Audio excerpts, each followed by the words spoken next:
Computers can create almost any color you can possibly think of using just 3 numbers. So how do they do it? Those 3 numbers correspond to 3 primary colors: red, green and blue. So computers can create color by combining these in different intensities. This might sound familiar to someone who's done web design before, where you can program your desired color using 3 numbers ranging from 0 to 255. That's 256 different possible values for each primary color, which gives you 16,777,216 different colors. But why 256 possible values? Well, that's the maximum number that can be stored in a single 8-bit byte. Hexadecimal codes for color work exactly in the same way. They basically store those 3 RGB numbers in a single 6-digit code. Here are some examples. If you set all 3 components to 0, you get black. If you set them all to 255, you get white. All makes sense so far. Obviously, if you maximize one of them and set the other 2 to 0, you get that primary color fully saturated. Now, if you maximize 2 of them and set the other to 0, you get 3 familiar colors: cyan, magenta and yellow. These 3 colors, along with black, are the different ink colors that printers combine to create color on paper. So now we know how, in theory, we can use red, green and blue to create a huge range of colors. But how would you implement this digitally? Well, this would be pretty handy. It's an RGB LED, and it's called that because it actually contains 3 LEDs: red, green and blue. So what we want to do is control the brightness of each of the individual LEDs inside this, so that we can create any color we want. The way this is done is by using a pulse width modulation circuit. Pulse width modulation, or PWM, is just one way to alter a wave to transfer information. Other ways include frequency modulation or amplitude modulation, which you may recognize from radios as AM and FM. The way the PWM works is by altering the duty cycle of a square wave. So let's say we have a square wave that looks like this. It oscillates between high and low, and its period is the time it takes to do one full oscillation. The duty cycle is a ratio of the period for which the output is high. Right now, it's 50%, but we can change that to 75% or 25%. By doing this, we're changing the width of the pulse, hence the name, pulse width modulation. It should make sense that a current with a 75% duty cycle will result in a brighter LED than one with 25% duty cycle. So we can change the current reaching each LED like this, and therefore control the overall color that we see. So how does pulse width modulation work? Well, a PWM circuit looks like this. Although this looks scary, it's just got 2 parts to it: a triangle wave generator and a comparator. A triangle wave looks like this. So the comparator takes that as one input, and it takes an analog signal from the user as the other input, and simply compares the 2. As we'll see, the result is a square wave with a duty cycle that depends on the input from the user. Before we break that circuit down any further, we need to understand this: the operational amplifier, or Opamp.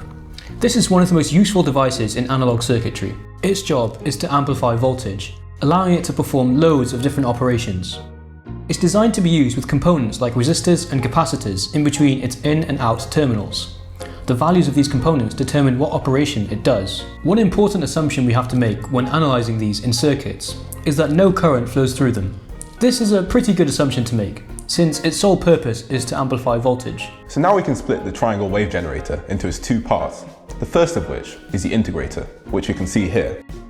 When we analyse the circuit, we're trying to come up with a relationship between the output, Y, and the input, X. Current through a capacitor is defined as the capacitance multiplied by the rate of change of the voltage across it. The voltage across the capacitor will be Y minus 2.5. The reason for the minus 2.5 is we apply an offset to the non-inverting input of 2.5 volts. This is just so we always have a positive input, so don't worry about that. The derivative of this with respect to time will be dy by dt. So the current would be C times dy by dt. But we can also define the current as x over r by applying Ohm's law, since no current flows through the op-amp. Putting these equations together and rearranging gives us dy by dt is equal to minus x over rc. The minus here is just because of the conventions of how we label current and voltage. So the output y is equal to minus 1 over rc times the integral of x, by integrating both sides with respect to t. So that is how an integrator integrates. In this circuit, the input would be a constant value, which integrates to a straight line graph, meaning the output is a slope. As you can see, this generates a triangular wave, which is a good thing since we're trying to build a triangular wave generator. But in order to get this nice triangular wave, we need to give it a square wave input. So how do we get that from an AC supply? To get that square wave, we need the other component of a triangle wave generator, the positive feedback amplifier. When the op-amp is set up for positive feedback, the output is fed into the positive input. So whenever there's a small change in the voltage at either terminal, a loop is created with the increase in the output causing an increase in the input, which increases the output, and so on. This happens until the output peaks, according to the specifics of the amplifier and the components in the circuit. The same goes for a decrease in the input voltage. This means that the output is bistable. It's stable in two different states, saturated positive and saturated negative. You might be able to see that this will lend itself to generating a square wave out of any ramping waveform, such as an AC wave, which is good because we're trying to use alternating current to get to a triangle wave. So when we put the positive feedback amplifier and the integrator together, we get a triangle wave. And this is the signal we're trying to manipulate with a pulse width modulator. Remember when we split the PWM circuit into a comparator and a triangle wave generator? This is where the comparator comes in. As you can see, this is another positive feedback loop, where the inputs are the triangle wave and the analog signal from the user. Since the input signal stays constant, unless it's changed by the user, the output will depend completely on the triangular waveform. And since this is positive feedback, the output will either be maximum or minimum.